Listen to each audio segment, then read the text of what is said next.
नमस्कार, जनत की पुकार में आपका स्वागत है। साकेत बिल्डिंग हादसे पर आपका बड़ा खुलासा, शिकायतों के बावजूद नहीं जागी एमसीडी। दिल्ली की साकेत में 5 मंजिला इमारत गिरने के बाद सियासी तूफान खड़ा हो गया है। आम आदमी पार्टी ने इस हादसे को महज एक दुर्घटना नहीं बल्कि एमसीडी के कथित भ्रष्टाचार और लापरवाही का नतीजा बताया है। आपके दिल्ली प्रदेश अध्यक्ष सौरभ भारद्वाज का दावा है कि बिल्डिंग के झुकने और अवैध निर्माण की शिकायतें पहले ही की गई थी। यहां तक कि मामला हाईकोर्ट तक पहुंचा था, लेकिन जिम्मेदारी अधिकारियों ने कार्रवाई करने के बजाय आंखें मूंद ली। आखिर क्या है वे आरोप जिनसे दिल्ली की राजनीति गर्मा गई है? आइए जानते हैं सौरभ भारद्वाज की पूरी बातें। कल शाम को दिल्ली के सैदुल्ला जाब इलाके में जो साकेत के निकट आता है, वहां पर एक बिल्डिंग कोलैप्स कर गई, गिर गई, जिसके अंदर कई लोगों के घायल होने की और कई लोगों के मारे जाने की खबर आई है। हमारी जानकारी में मृतकों की संख्या ज्यादा है, कई ज्यादा है। सरकार मृतकों की संख्या पता नहीं किन कारणों से नहीं बता रही है। जो बात आपको इस विषय में एमसीडी और पुलिस नहीं बता रही है, वो काम एमसीडी और पुलिस का था बताना। वो बात आज हम आपको बता रहे हैं और आप लोगों के ऊपर बहुत दबाव आएगा कि इस खबर को अखबार में भी ना छापा जाए, टीवी पे भी ना दिखाया जाए, क्योंकि इसके तार बड़े बड़े लोगों से जुड़े हुए हैं। ये जो बिल्डिंग गिरी है, इसको ऐसा दिखाया जा रहा है कि एक बिल्डिंग थी, वो अपने आप धड़ाम से गिर गई, लोग दब के मर गए। ऐसा नहीं है। ये 3 मंजिला बिल्डिंग थी, जिसके ऊपर 4th और 5th फ्लोर की कंस्ट्रक्शन चल रही थी। एक बिल्डिंग जो 3 मंजिल के हिसाब से बनी थी, उसके ऊपर बिना किसी स्ट्रक्चरल इंजीनियरिंग या सिविल इंजीनियरिंग को समझे इसके ऊपर 4था और 5वां फ्लोर बनाया जा रहा था। और हमारी खबर तो यह है कि इसमें बेसमेंट भी खोदी जा रही थी, वाटर टैंक बनाया जा रहा था, जिसकी वजह से यह बिल्डिंग झुक गई थी। और इसकी कंप्लेंट बाकायदा पुलिस को और एमसीडी को लिखित में दी गई थी। पुलिस की और एमसीडी की जानकारी में था कि यह बिल्डिंग झुक गई है और यह बिल्डिंग गिरने वाली है। और मेरे साथ जो लोग बैठे हैं, इन्होंने इसकी कंप्लेंट एमसीडी में की, पुलिस में की, और जब वहां से भी काम नहीं बना तो इन्होंने दिल्ली हाई कोर्ट के अंदर रिट डाली इस बिल्डिंग के विषय में कि साहब, हमारी बिल्डिंग साथ वाली बिल्डिंग है, हम लोग यहां पे काम करते हैं और ये साथ वाली बिल्डिंग के अंदर कंस्ट्रक्शन चल रही है, बिल्डिंग झुक गई है, बिल्डिंग गिर जाएगी, लोग मर जाएंगे। हाई कोर्ट ऑफ दिल्ली के अंदर भी रिट डाली गई, मगर वहां पर भी एमसीडी ने झूठ बोल दिया। एमसीडी के वकील ने झूठ बोला हाई कोर्ट के अंदर कि यहां कोई कंस्ट्रक्शन नहीं चल रही है, और हाई कोर्ट ने भी केस को खत्म कर दिया। ऐसा अंधा राज चल रहा है इस वक्त एमसीडी और पुलिस का दिल्ली के अंदर। कोई बिल्डिंग आदमी बना रहा था, गलत बना रहा था, गिर गई, चलिए एमसीडी क्या कर सकती है, पुलिस क्या कर सकती है। मगर यहां तो एमसीडी और पुलिस को बाकायदा जानकारी दी गई। और मैं आपको जानकारी बताता हूं,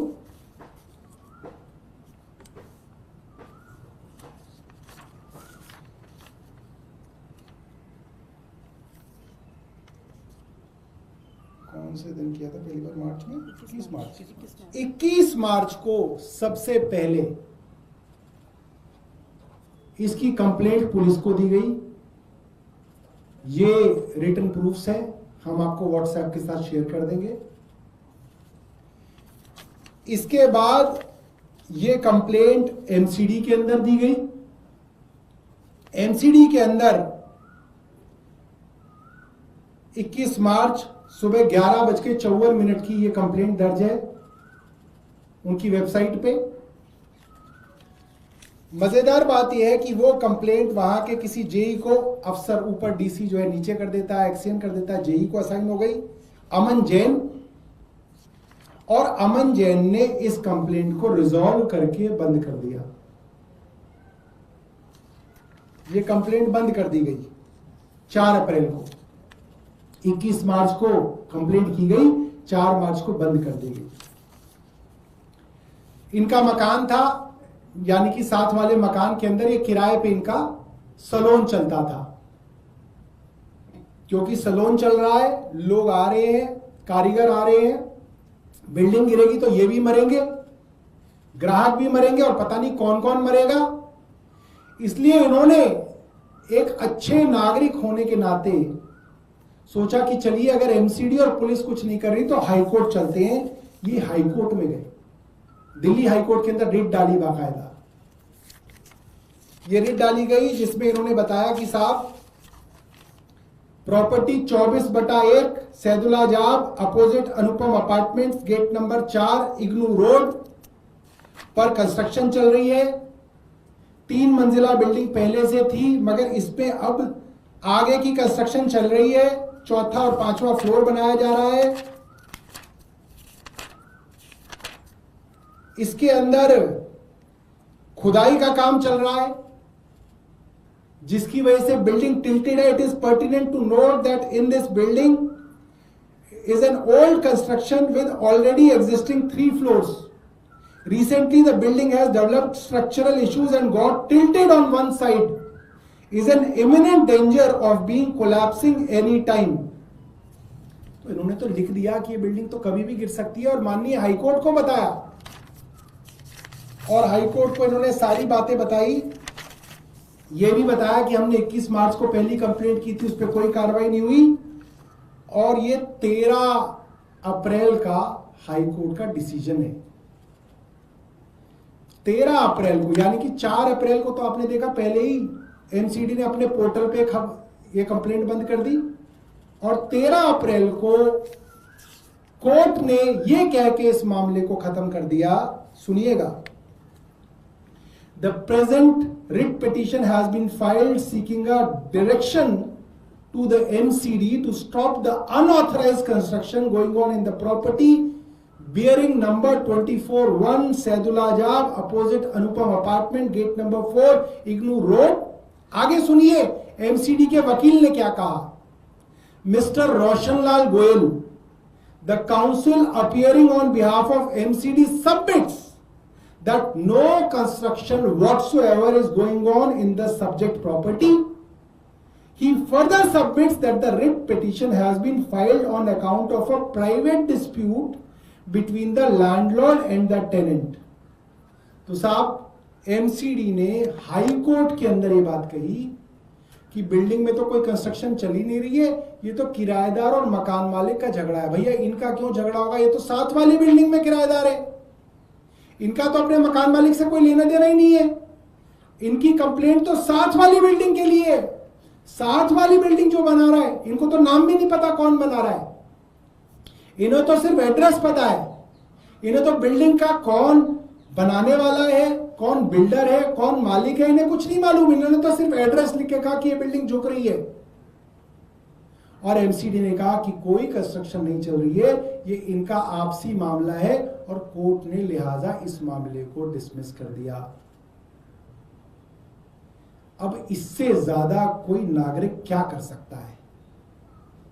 आपके सामने कंस्ट्रक्शन चल रही है,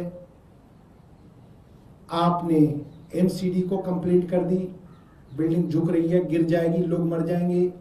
आपने पुलिस को कंप्लेंट कर दी, आपने डीसी को कंप्लेंट कर दी, आपने ट्वीट कर दिया, तब भी नहीं बना तो आपने बाकायदा हाईकोर्ट के अंदर एक वकील किया और रिट तक डाली, और उसके बाद भी अगर कुछ नहीं होगा तो देखो लोगों को, फिर तो लोगों को जागना पड़ेगा। हमारी सरकार से मांग है एमसीडी कमिश्नर को तुरंत सस्पेंड किया जाए। ये जो चोरी है, ये जो लूटपाट है एमसीडी के अंदर, ये सब जगह अंधाधुंध चल रही है। अंधाधुंध बिल्डिंगों की कंप्लेंट आती है, बिल्डिंगों को बुक कर दिया जाता है, बुक बिल्डिंग बनती रहती है, एमसीडी के जेई पैसा लेना शुरू कर देते हैं। लेंटर के हिसाब से पैसा लिया जाता है, एक लेंटर के 3 लाख, 2 लेंटर के 6 लाख, 3 के 9 लाख, कहीं पे 3 लाख का रेट है, कहीं पे 5 लाख रुपए लेंटर का रेट है। और लेंटर के हिसाब से पैसे ले लिए, बिल्डिंग बुक है और बिल्डिंग पूरी बनके तैयार हो गई, लोग रहने लग गए, मीटर लग गए, पानी लग गया, सब कुछ लग गया। जय जय श्री राम, ये चल रहा है। और खुल्लम खुल्ला नंगा नाच चल रहा है कि हाईकोर्ट तक में एमसीडी झूठ बोल रही है। और दिल्ली की मुख्यमंत्री क्या बोलती है इस पे हम जानना चाहते हैं। रेखा गुप्ता जी का क्या कहना है? क्या रेखा गुप्ता और एलजी साहब, मुख्यमंत्री जी अपने इस चहेते कमिश्नर को सस्पेंड करेंगे? वो कमिश्नर जो खिलाड़ियों को रोक के स्टेडियम में कुत्ता घुमाता था, वो कमिश्नर जो खिलाड़ियों को स्टेडियम से भगाकर अपनी बीवी के साथ अपना कुत्ता घुमाता था, उस महानुभाव को कमिश्नर बनाया गया है और उनके अधीन ये लूटपाट चल रही है एमसीडी के अंदर। और सरकार द्वारा बात को छिपाया जा रहा है, कंस्ट्रक्शन की बात को छिपाया जा रहा है, शिकायत की बात को छिपाया जा रहा है, रिट पिटीशन की बात को छिपाया जा रहा है। तो हमारा सरकार से सवाल है, सरकार एमसीडी कमिश्नर पर कार्रवाई करे, उनको तुरंत सस्पेंड किया जाए, जेई एई एक्सियन को तुरंत डिसमिस किया जाए, क्योंकि कोर्ट के अंदर आप झूठ बोल रहे हैं, कोर्ट में आप झूठा हलफनामा दे रहे हैं, तुरंत डिसमिस किया जाए। और जो डीसी हैं साउथ जोन के, क्या नाम है इनका, राकेश कुमार को सस्पेंड किया जाए। हमारी मांग है, हम चाहते हैं सरकार और एलजी अगर सीरियस हैं तो अपनी सीरियसनेस दिखाएं।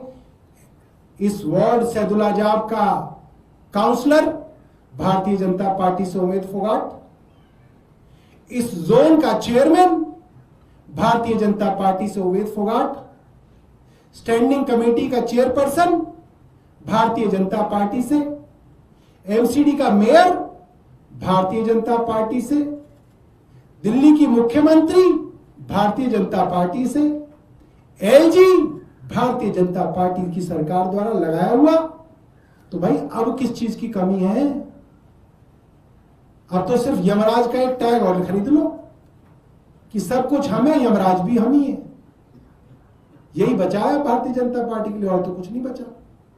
एक क्लास के अंदर मॉनिटर लगाना है भारतीय जनता पार्टी का, और एक यमराज भी भारतीय जनता पार्टी का बनाना, बाकी सब भारतीय जनता पार्टी का ही है। बहुत बहुत धन्यवाद दोस्तों, बहुत आप लोगों के ऊपर दबाव आएगा। अंग्रेजी अखबारों से तो मुझे पूरी उम्मीद है कि वो छापेंगे ही नहीं, हिंदू और एक्सप्रेस थोड़ा बहुत छापेंगे, हिंदी के अखबार मुझे लगता है कि छाप सकेंगे। कृपया करके छापिएगा, दबाव के बावजूद छापिएगा, और जो चैनल चला सकते हैं वो चलाइएगा। और कोई प्रश्न है? सर, आप दबाव की बात कर रहे हो, आप जानते हो कि आप लोग के ऊपर भी और जो पेटिशनर है उनके ऊपर भी बहुत सीरियस अमाउंट ऑफ प्रेशर बिल्कुल आता है, बिल्कुल आता है, बिल्कुल आता है। एक एक पब्लिक इंटरेस्ट की बात को उठाने के लिए आपको बहुत जो है, इसके लिए जो है बहुत इसकी कीमत चुकानी पड़ती है। और मैं सलाम करता हूं हमारे हिंदी के अखबारों के पत्रकारों को कि उनकी तनख्वाहें अंग्रेजी के अखबारों के जर्नलिस्ट से आधी होती है, और उसके बावजूद वो सच छापते हैं। मगर अंग्रेजी के अखबार, खासतौर पे टाइम्स ऑफ इंडिया और हिंदुस्तान टाइम्स, उनका तो गला ही सूख जाता है छापते समय। पता नहीं क्या चक्कर है। दिल्ली के मंत्री प्रवेश वर्मा ने आपके खिलाफ मानहानि का केस कहा है, 5 करोड़ रुपए के हर्जाने की मांग। भाई मेरे पास तो 5 करोड़ है नहीं, और प्रवेश वर्मा ने 5 करोड़ कभी कमाए हो तो हमें भी बताए कैसे कमाए। देश के युवाओं को बताना चाहिए मंत्री जी ने इतना पैसा कमाया, क्या तरीके से कमाया जाता है। हम भी कमा लेंगे भाई, हम पे 5 करोड़ आ जाएंगे, हम भी दे देंगे। मगर मैं मंत्री जी से कहना चाहता हूं, इतना डरो मत, थोड़ी हिम्मत लाओ। जब तुम अपोजिशन में थे क्या क्या गालियां दिया करते थे मुख्यमंत्री को, तुम भूल गए? तुम बोला करते थे 100 कमीने मरेंगे तो 1 कमीना पैदा होगा, ये शब्द होते थे प्रवेश वर्मा के। आज प्रवेश वर्मा इतना घबरा गए हैं कि उनसे हमने पूछ लिया कि एसएस मोता सिंह स्कूल के अंदर जो ट्रस्टी बनाए गए हैं वो तुम्हें क्यों धन्यवाद दे रहे हैं ट्रस्टी बनाने के लिए।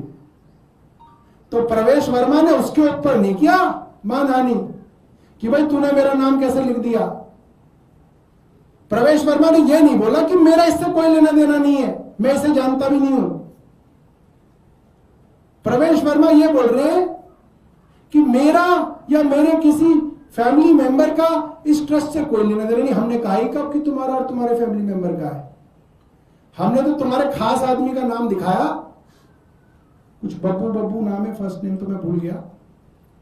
हमने तो उस आदमी का फेसबुक का पोस्ट दिखाया है। प्रवेश ये बोले कि फेसबुक पोस्ट गलत थी, प्रवेश ये बोले कि मैं इस आदमी को जानता नहीं, या प्रवेश ये बोले कि मैं इसके ऊपर करूंगा डिफेमेशन की, भाई तूने मेरा नाम कैसे लिख दिया। जो फेसबुक की पोस्ट के बारे में बता रहा है प्रवेश ये कह रहा है कि इसके ऊपर मैं 5 करोड़ का डिफेमेशन कर दूंगा।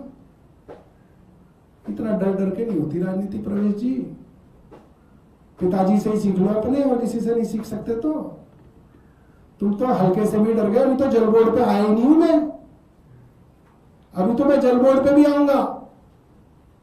कितने डिफेमेशन करोगे? हम पे तो है ही ना 5 करोड़, ले लो, कहां से लोगे? आ चुकी ईडी भी आ चुकी, कई बार आ चुके। और कुछ सर, हाल ही में अरविंद केजरीवाल जी ने एक रीट्वीट किया था जिसमें गुजरात के आम आदमी पार्टी यूनिट ने ऐसा कहा था कि intelligence bureau of Gujarat police verification के नाम पे आम आदमी पार्टी के कार्यकर्ताओं को परेशान करके जेल में डाल के डिटेन कर रही है। देखिए, एक फोन नंबर से हमारे कुछ कार्यकर्ताओं को फोन आया और उस फोन करने वाले ने बोला कि मैं आईबी से बोल रहा हूं। कौन वो आदमी था, क्यों वो फोन कर रहा था, उसको पुलिस को सामने लाना चाहिए। वो किन लोगों के टच में था, इसको सामने लाना चाहिए और सारी बात साफ करनी चाहिए। अगर आपने हमारा अभी तक चैनल सब्सक्राइब नहीं किया है तो कृपया चैनल सब्सक्राइब कर लें, लाइक करें, शेयर करें, कमेंट करें। तो मिलते हैं फिर किसी और खबरों के साथ। नमस्कार।